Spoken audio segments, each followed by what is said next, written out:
Hello everybody, Kane here today with an episode of WildLife Park, and today we are back to finish off the reptile house and the Komodo dragon exhibit that I didn't do last episode. So this time lapse is actually two time lapses put together because I built the Komodo dragon a few days ago, and then decided to do another time lapse, mostly because the Komodo dragon time lapse wasn't very long. So I decided to do another one of just finishing off the building and adding in a turtle exhibit because I thought that would be cool. But anyway, for the Komodo dragons themselves, it's a two-part exhibit. We have an indoor and outdoor section, like I had planned last episode. The indoor section actually ends up looking a fair deal like our dwarf crocodile exhibit, and we don't really focus too much on it in the time-lapse, just because I built this in a really poor manner for time-lapses, because I constantly was switching between indoor and outdoor when it came to decorating. So, since I didn't want to give people, like, you know, a stroke trying to watch it zoom quickly back and forth between indoor outdoor.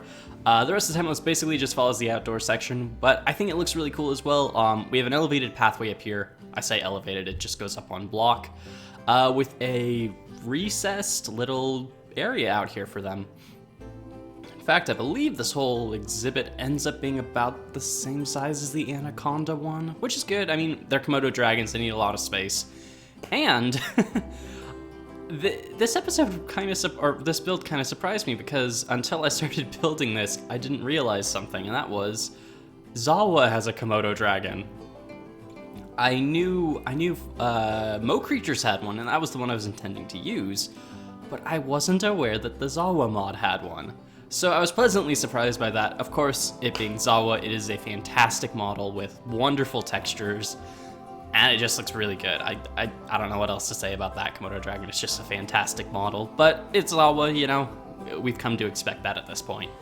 Anyway, for the outdoor part of the exhibit, I decided to put in a little bit of water at the base of the exhibit there, as well as just doing the typical coarse dirt podzol mix we've done with a lot of these reptile exhibits, because I think it gives it that kind of reptilian, tropical, almost prehistoric feel to it that, I don't know, I like for these exhibits. I think it looks super cool. But, yeah. Anyway, when it came to the interior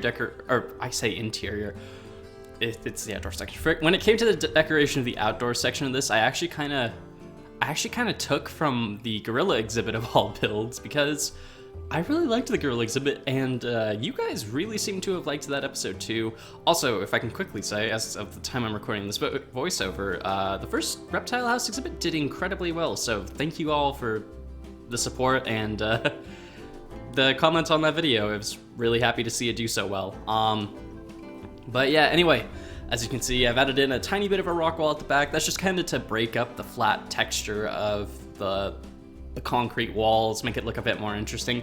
I think right now I'm currently texturing the rock on the inside and adding in the glass to the indoor section of the enclosure. We'll get a better look at that at the end of the episode when I go through and tour the exhibits. I do add in a bit of greenery with some vines on the inside to kind of, you can see that here. I've done that on the inside as well, just to kind of break up the gray texture of it all, because it is overall a very gray build. And I need to do that probably all over the rest of the building to make it look a lot nicer and overall and less drab, but I do like that it's a very drab building, kind of, because, I don't know, it makes it look interesting. And here's the big inspiration I took from the gorilla exhibit. I wanted to do that kind of leaning up log so we could stick a Komodo dragon on there. And yeah, I like this little exhibit. I think it looks super cool, very tropical. And yeah, looks super cool. And I believe we're gonna transition now to, oh, yep, oh, that was a bit sharp, I guess, but to the interior decoration. And this time lapse, it's a bit darker, hopefully not too dark that you guys can't see it on YouTube. I do add in a lot of lights in a few seconds just to kind of make it easier to see what's going on. But I decided to do a ton of information signs all around here, adding in these planters you guys can kind of see, which are just cauldrons with leaves on them, to make things look a bit more decorated. We add in benches, a bit of a, I don't know, what do you call it, like a border at the bottom of the walls using our favorite stone half slabs. Because when don't I ever take an excuse to use a billion of them? But yeah, I liked doing this. It gave it makes it look like it's an actual zoo. You got information on, you know, what animals, which direction, what things look like, all this kind of stuff. And I think, I don't know, I think it just turned out really well. Like, it really made the interior of the building look way, way, way nicer. You also notice that there are signs for all the animals on their exhibits. I did that in between this episode and the last one, which was kind of why I started doing some of the other stuff you'll see me doing with decoration. It was kind of just a trial run to see what I liked, what I wanted to do, and what I didn't want to do, because I tried out a ton of interior designs before I landed on what we ended up doing here. But I think it turned out really well. I quite like all the decorations. I think they add a nice little bit of character to everything and kind of make it look a bit nicer. So yeah, I'm really happy with that overall. As you can see, a lot of it ended up becoming just adding in trash cans, bushes, benches, and signs. You know, it's not like we're changing up tons of the block palettes in here. I may have... see, you can see how this time-lapse is kind of jumping around a lot. That's what would have happened with the Komodo dragon one. This one, I feel like it was a bit less harsh because there wasn't sudden dramatic changes in light constantly, like this one, or like the Komodo dragon would have had. But yeah, I have to say, another thing I've got to praise ZAWA for right now is just the amount of decorations they add in. It really does make it way easier to make a zoo than any previous attempt at making a zoo I've really had. Like, benches, trash cans, all the paintings by far are one of the best things. Just the fact I have signs for every animal pretty much, and for just all this stuff is amazing. So now I'm putting our roof on, and I kind of realized afterwards this was probably something that didn't really need to be in the time lapse, but I kept it anyway just because why not? It was a really simple roof. I definitely could have done a lot more detail with it, but at the end of the day I didn't really feel like I needed to because A, there isn't a point in the zoo that's really tall enough for you to see on top of the building, and B, well, I mean actually the real reason I put the roof on is so that it would kind of hopefully fix a few of the lighting bugs I was having with the interior, which it did, so that was good. But yeah, it's just a really big flat block of stone slabs because, well, or smooth stone slabs because, I don't know, that's just what I ended up deciding to do, except for the roof above the snake exhibit where I went with andesite instead to kind of give it a more gravelly texture. I was originally going to do gravel and andesite, but problem with that was more just I'd have to do a lot more work to get that to work properly, and I didn't feel like doing that, so yeah. But overall, I think the roof here kind of turned out fine. I mean, it's nothing spectacular, but again, unlike with, say, the Dino series, there aren't really any buildings that are tall enough, or any points in the zoo that are tall enough, that are close enough at least, where you're gonna see the top of the reptile house. And not only that, I'm going to probably be putting a, what do you call it? Oh, a bunch of trees and plants and stuff around it. So even if there is a building later that's tall enough, you won't really see on top of this. But yeah, anyway, here is the turtle exhibit. Pretty simple thing. We just had some space here, and I was originally thinking of adding in just another tortoise exhibit, but then I was like, we already have a tortoise. I don't really want to do a redundant build. So I decided to go with the box turtle because that technically doesn't have its own exhibit. I do think they're technically in one of the builds already. I don't remember which one. It might be the, I want to say it's either the, our like little garden area in the Asiatic part of the zoo, or it's in the 3 mini exhibits in the North American zoo. It's one of the two. I don't really remember which. It's been a while since I've done anything with turtles. Because we've been focusing so much on the tropical stuff recently, so yeah. Anyway, this build's decoration-wise, again, very similar to a lot of the reptile exhibits. This one definitely has a more North American feel, though, and I think that's something I've really enjoyed about this little build, has just been, I gotta do a bunch of different styles with it. We had some tropical stuff, we had some desert stuff, we've had, with this turtle in particular, we have more temperate stuff. I don't know, it was just fun. It was fun to try out a bunch of different styles, do a bunch of little things, and come up with something that I thought looked really cool overall. But yeah, I think that's all I've got to say, so I am going to let the rest of the time-lapse run, and I'll meet back up with you guys to show off the final build.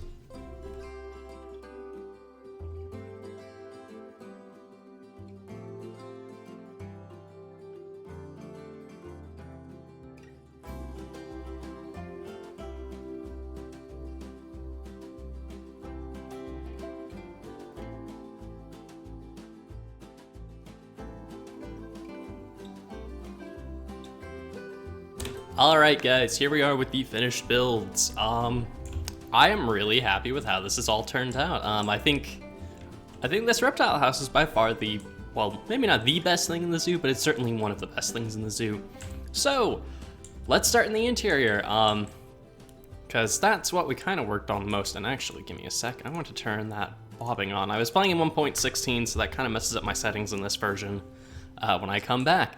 But as you can see, we've got these little like information signs. I mean, I know you guys saw most of this happen in the time-lapse, but I think it really just makes this building look a lot cooler.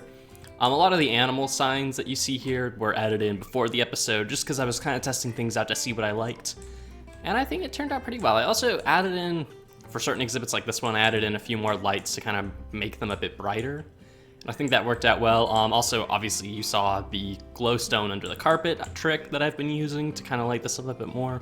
And I think it works pretty well. They look a lot nicer, I think. And yeah, we've got little benches everywhere. We got all these potted plants, and I think that actually added a lot to this exhibit, making it look a lot nicer. Got all these information signs on a ton of the animals and all this. I think this was an exhibit where I added more lights, and I think that definitely helped. But yeah. Overall, with everything we already had, all the signs, everything else, all the decorations really just added a lot to the building. Oh, you know, I did not realize I never added these in. I completely forgot about that. Well, there we go, bit of extra building. Anyway, on to the other big thing we added in this episode, the Komodo dragon exhibit. And I don't think you guys got a very good view of the final interior side of the enclosure, mostly just because it was I kind of kept switching back and forth when I was building it, which makes making the time-lapse work properly really difficult. But yeah, this is what it looks like on the inside. I rather like it. I think it's a cool little design, a lot like that. No water though, and I think if we quickly run outside and actually go by our little box turtle exhibit, which I just had this area here, and I was originally going to put tortoises, but we already have a tortoise exhibit all the way over there, so I figured we'll just put turtles here, because that'll look cool. We need more aquatic animals anyway, or semi-aquatic ones. If we come out here... Oh, whoops. I guess I've got auto jump on as well. The outside of the Komodo dragon exhibit. I love the transition between the two. I like that fact we've got... Oh, wow, that is actually really annoying. Okay, there we go. No more auto jump, good. All right, but yeah, I like how this looks. I really like the little bit of rock detail we did put in. It's not everywhere, obviously, but I think that works just fine. And yeah, it just looks cool. Very Komodo dragon-like. And yes, I know some people will probably be like, hey, you've put too many Komodos in, or you put too many of such and such reptile in. I know, but I wanted to add more in because ZAWA has a ton of cool skins, and I like to have at least one or two of each. And these Komodo dragons look super awesome, so, you know, why not have a couple? But yeah, I think this whole build has turned out fantastically overall.